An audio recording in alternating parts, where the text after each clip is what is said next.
man arsina Iyyuu jedhame kaleessa kiristaanantii. Mandela taate baga taate congratulation baga taate. Hadha musliima ta'uufi. Waan achuma manuma sanita maaf ati ani saada sille sin qabsiisu baga sii kannan. Maali nu dhiisi Mandela kaabilis. Congratulations. Siimu aki gootu gaafa gartee kiristaanuma baratte hottu. Haa deemtu sadaqaa si kannanne si fi eenyu musammaa sana awwalee si kannanne sanuu barsiisaan isaanii waajiidha barsiisaa. Ajaa'iba rabbi. Okay. Anyway. Amalisa. Nan qabsiiftanii maal ani qabsoo kita qabadhu feete. Gaafa meeqa Mandela. Gorsee uummata fi qobaltee waan irra kayyattee ganama haadha ilmaanii tagartee jarman teessee gartee caffartu. Maal goona jedhana. Shahaadaan qabsiisaa maaliin shahaadaan nama islaamummaa namaa kannuun rabbii namaa kanna deemiitii if qabsiisi rabbii keetitti obbadhuuti sagadi fagaadhu tiktook irraa waggaa guutuu fagaadhu baradhu kottu abbaan manaa osoo jiraate akkanan taatu hin boqote abbaan manaa eessa jira yaa jarana dubartiin teenyatuun hundi sila abbuma manaa kajabeessee mana siiti waan hunda itti kannu ta rabbiin kanneef jaarsa nyaachisu kan obaasu kan algaas hunda siiti walitti teekkeer godhu harkate nugga diyyaatu dhiiraas hin arrabsitu silaa. Hin arrabsitu dhiiraas amantii namaallee tuytu harma siitillee kiiloo 30 ol baatee nafarsitu silaa.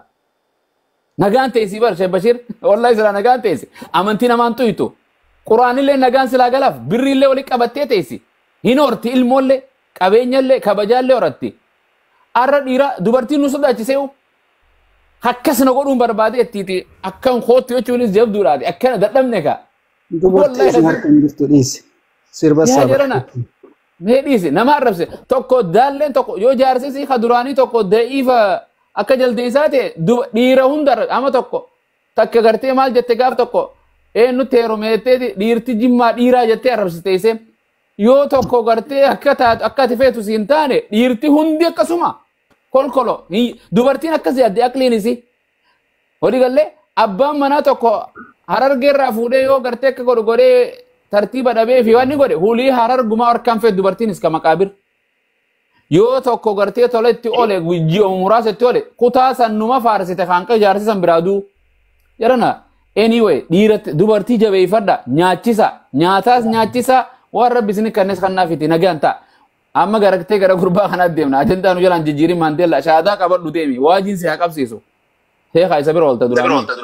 Ila Dido ijoolleen isa harkaan jirtu warri keessattuu shamarranii keessattuu miidiyaa irra akka sirbaniif ka harma hargufaa jiran ijoollee musliimaa keessa isinii ijoollee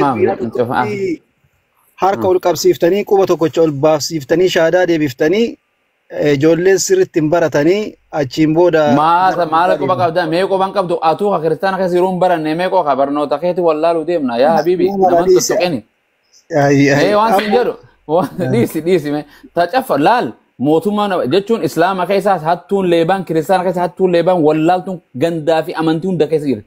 Mee ijoollee kiristaana akka sirbitu mee miidiyaa irratti mee amma sirba dheengadda ani kiristaana jala no ijoollee waan ati argituuf ijoollee muslimaa biyya maajoritii biyya muslimaa keessa jira kiristaana kamtu biyyaa bee kiristaanni kee biyya jira. Maaf hin baane teessan biyya arabaa kan jiru 99% dhibbarraa 99 agartee ijoollee islaamaati guutuun kiristaanni muraasa. Social media mana kana keessa kan jiru irra hedduun ijoollee islaamaati kana agartee argita malee teessan eessa jirti. Maapau diddila. Baskee saa dhibba sadii oge mana ono asuma gubbaarra asuma qofaa jira miti. So kanaaf waan jedhe annama arrabseef islaama annama arrabsee jechuun bira qote waan sin jedhu wangeelli kun sagalee waaqayyooti miti seera uumamaan kan mul'ate wannis. Ati amantaa? Samaal naan jedha anin amanu kalee zaaree nigee hullee meen maal na galcheen. Maalitti gootaan itti amanaa maalirraa goota? Siin gaafadhe anama quraana ol qabdee quraana kan itti amantaa yoo naan jette eeyyeen sin jedha gurbaa. Yaa jarana Bashir akkam kun ummata kana gaafin deemte wangeelli kun sagalee waaqayyooti miti gurbaa. Jedhe ka. Atillee akkuma sayxanniin ati sanuma keena afaan arrabsaa bar sayxaanni bar gahee guddoo qaba waaqayyoo keessi ajjeese shoora taphate master mind galatoonfamu qaba sayxaan hin tuqin cubbuu kan isaatu si ajjeese bar Yesuus beeku gaafataa be atillee kitaabni kun dhugaa ta'uuduma beektu shayxaana jedhe shayxaanaa fi kiristaanii ya Bashir shayxaanaa fi harree arrabsuu hin danda'an harree Yesuus geejjiba Yesuus ture harreen lammaffaa shayxaanni nama kiristaanaaf shoora guddaa taphate waaqayyo isaanii ajjeeseef kanaaf tuqamuun qabu kon lamaan nama dhugaa harkaa qabutti maraatamee taseetanni okay waan siin jedhe amma siin dubbisaa waan siin jedhe wangeelli sagalee waaqayyooti himi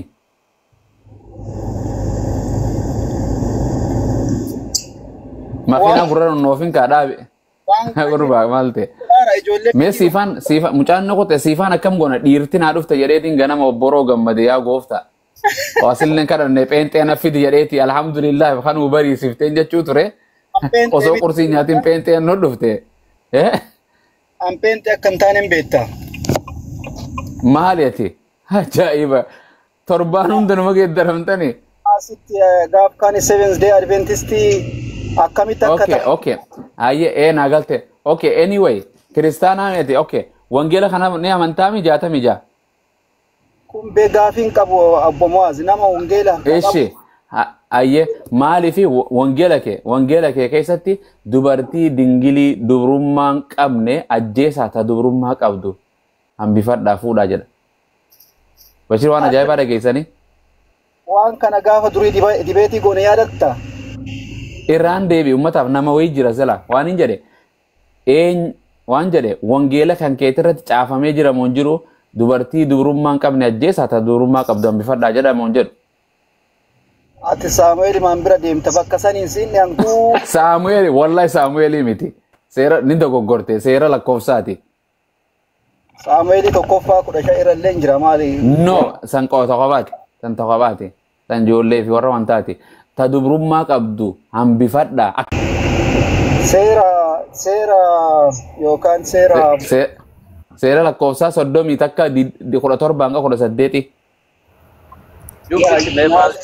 dubbisi maal jedhe okay damee kanaan dubbisa cufadha ta konkolaataa fu jiru damee nagaan siif haa ta'u ameen siifillee haa ta'u akkam jirta tebbo jirra galata waaqayyo Pente mo Adventisti damo Kristana mo waaqeffata damo maali amantiin ke Islam. Waajun akkanuma ta'u jechu bu'aan qabu waaqayyo si ajiisu goggoga. Okay ayye waan jedhu wangeela kan amanta 100% plus 100%. Okay dubartii dubrummaan qabne ajjeesaa jira hin deeggartamoo hin balaaleffatta. Dubartii dubrummaan qabne ajjeesaa Okay, kutaa sana dubbisi yake. Okay. Akitti wangeelli qabu. Afaan Oromooti bar. Afaan Oromoo hiikaan. Afaan Oromoo hiikaa. Amaariffatti hiikaa jechuun hiikaa jechuun tafsir translation jechuun afaan tokkorraa afaan tokkotti takka jecha san explain godhu akka dictionary'titti. Jechoota afaan Oromoo hiikaan godhu hiikuun dandeessu. Afaan Oromoo akkamitti hiikata? Si garsiisa amma hin dubbistaa qoo ittiin si gaggaragalcha. Okan anuma akkanuma dubbisaa bakka qoy maqaa isaatiin Bashir dhaggeeffadhame bakki tun naafuu taatee bar ani fudhadhe bakka tana wangeelarraa haa dhumtu deemtee ijaazaa deemtee kanatti achumaan wangeela qoratta baay'ee bareedaadha naan qoradha qoy dura waan isin jedhe dubartii dubrummaan qabne wangeellee ajjeesaa yoo jedhe ni deeggartamoo ni balaaleffatta dura No, ani nin balaaleffadha nin deeggera jechuu dura akkasana dhaga'uun barbaada. Ani kijibu bar kuna wangeelna bira jira laal dubbisuu hin deeman nama waaqayyo. Dura akka jecha keetiin aduu ni balaaleffattamoo waaqayyoon ajjeesa baasee dubartii dubrummaa qabdu ajjeesa hin qabne ajjeesa ijoollees ajjeesa intala dubrummaa qabdu hambifadhaa jira akkam godhuuf hambifatanii amma dubbisana dhaggeeffadhaa kuna. Seera lakkoofsaa bakka tana takkaa dhalattee argiteen beektu naan beekaa gooftaa kan koo. Waan akkasii takkaa isinitti mani waldatti. Ammas dubartii dubrummaa qabdu malee akkam fuune jedha waan ni gartee warri paastoroonni akkas jedha wangeelli dubartii daaqonaata sanis siifin fida. Waan ajaa'ibaati wamanaa fi ulinnaa sii bar. Maal kuni dubartii dubrummaa qabdu fuudhi jechuun ajaa'iban qabu bar. Fuudhiin jenne boo